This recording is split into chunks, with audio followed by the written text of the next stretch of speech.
افغانوں نے بہت بڑی جنگ لڑی ہے سوویت یونین سے. رشیا نے مختلف ریاستوں کو نگلنا شروع کیا تھا. ازبکستان کھا گیا, آذربائیجان کو بھی کھا گیا, وہاں کے مسلمان نہیں ٹھہر سکے اس کے سامنے. بہت طاقتور تھا, بہت ظلم کیا اس نے. اسی نیت سے آیا وہ افغانستان. لوگ کہتے ہیں امریکہ اور روس کی جنگ تھی, تو اس وقت کیوں نہیں چھڑی گی جب آذربائیجان میں روس آ گیا تھا؟ اس وقت روس اور امریکہ نے جنگ کیوں نہیں چھڑ دی؟ جب ترکمانستان پہ روس نے قبضہ کیا تو اس وقت امریکہ نے جنگ کیوں نہیں چھڑ دی؟ رشیا کے مقابلے میں کیوں نہیں آ گیا؟ ہوا یہ ہے کہ جب افغانستان آیا رشیا, اور اس نے افغانستان میں بھی مکمل تسلط قائم کیا, تو اس کو یہ خواب و خیال میں بھی نہیں تھا کہ مجھے یہاں سے واپس جانا پڑے گا, کیونکہ اس نے سوچا تھا میں اتنی بڑی بڑی ریاستوں کو ہڑپ کر گیا, اس کو بھی ہڑپ کر چکا ہوں. یا تو شروع میں ہو جاتا نا بھائی, شروع میں لڑ کے مجھے گھسنے ہی نہ دیتے, اب تو گھس کے ہر محکمے پہ قبضہ کر لیا میں نے. افغانوں نے الحمدللہ غلیلوں سے اور پتھروں سے لڑائی کا اور آغاز کیا. وہیں کے مدارس کے علماء طلبہ اور جو لوگ دین سے جڑے ہوئے تھے. افغان آرمی بھی کس سے مل گئی تھی؟ رشیا کے ساتھ. حکومت بھی اس سے مل گئی. ایسے موقع پہ اسباب کی دنیا میں لڑنا ممکن نہیں ہے, مگر افغانوں کی عظمت کو کروڑ مرتبہ سلام.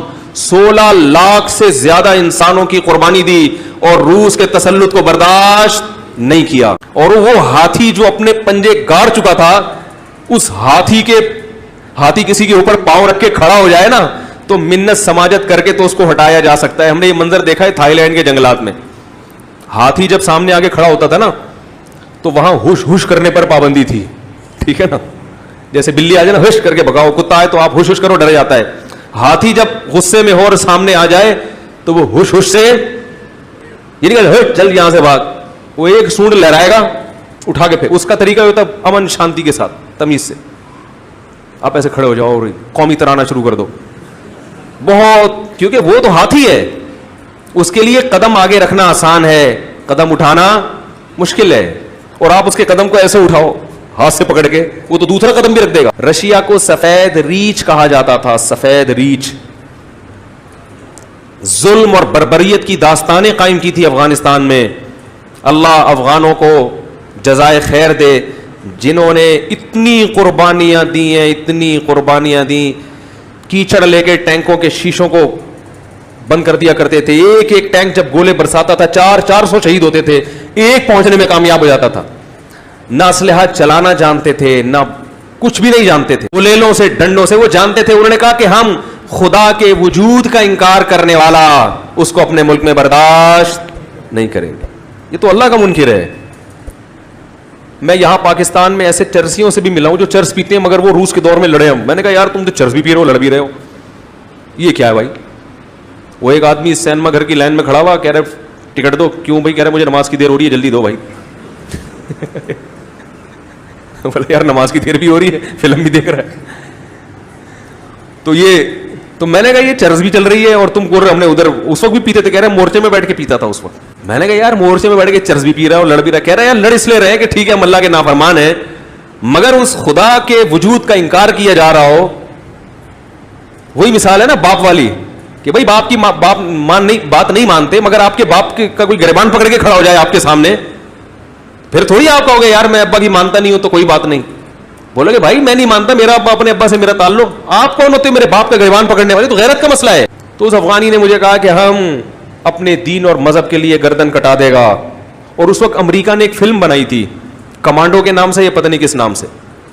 میں نے وہ فلم, مجھے کسی نے ڈاکومنٹری دکھائی, اس پہ کلپ آ جائے گا, فلمیں دیکھتے ہیں. اس میں کوئی عورت نہیں تھی.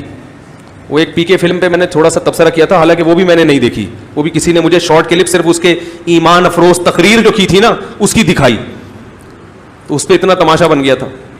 تو امریکہ نے اس وقت فلم بنائی تھی, اس وقت اس فلم میں عورت نہیں تھی اس فلم میں کوئی, میں نے اس کی کلپ دیکھے ہیں, اور اس کا اردو ترجمہ بھی ہے. تو اس وقت وہ ایک امریکی جرنیل کو ڈاکومنٹری بنائی نا, جرنیل کو رشین نے پکڑ لیا, وہ آیا تھا اپنے کسی فوجی کو چھڑانے یا کوئی صحافی کو چھڑانے کے لیے.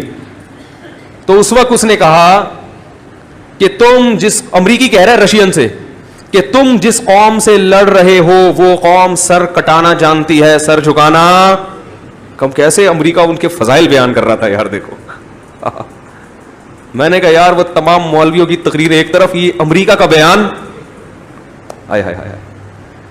اور سنا وہ فلم ان کے سینما گھروں میں دکھائی گئی کہ امریکی کمانڈر کہہ رہا ہے کہ تم جس قوم سے لڑ رہے ہو وہ قوم سر کٹانا جانتی ہے, سر جھکانا. آج یہ سارا کریڈٹ جو لبرل لوگ ہیں نا, جو جہاد کو نہیں مانتے, وہ سارا کریڈٹ کس کو دے دیتے ہیں؟ یہ تو امریکہ کی جنگ تھی, روس کی جنگ تھی, یہ تو یہ تھا. ٹھیک ہے امریکہ نے مدد کی ہے, مگر امریکہ نے جب دیکھا کہ یہ افغان کھڑے ہو گئے ہیں اور رشیا کے بس میں ان سے نمٹنا نہیں ہے, ہارے گا, پھر انہوں نے کہا چلو انگلی کٹا کے ہم بھی شہیدوں میں نام لکھا. کیونکہ رشیا سے تو سبھی خوار کھا رہے تھے نا, امریکہ بھی پریشان تھا رشیا سے جس طرح وہ پھیلتا جا رہا تھا.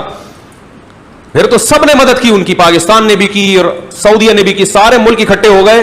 اور لیکن وہ آخر میں ہوا ہے, اصل تو جنگ کس نے لڑی ہے. اور دوسری بات, اگر کوئی مدد کر بھی رہا تھا تو جان کون پیش کر رہا تھا؟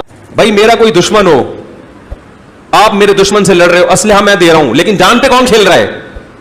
اسلحہ دینے والے کی قربانی نہیں ہوتی, قربانی اس کی ہوتی ہے جو اسلحہ لے کے سامنے لڑ رہا ہوتا ہے.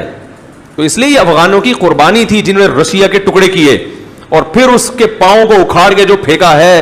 اگر یہ جنیوا معاہدہ نہ ہوتا تو افغانستان رشین آرمی کا قبرستان بنتا, ہم ازبکستان نہ جاتے, ہم رشین کے ہول سیل کے حساب سے قبریں دیکھنے کے لیے کہاں جاتے؟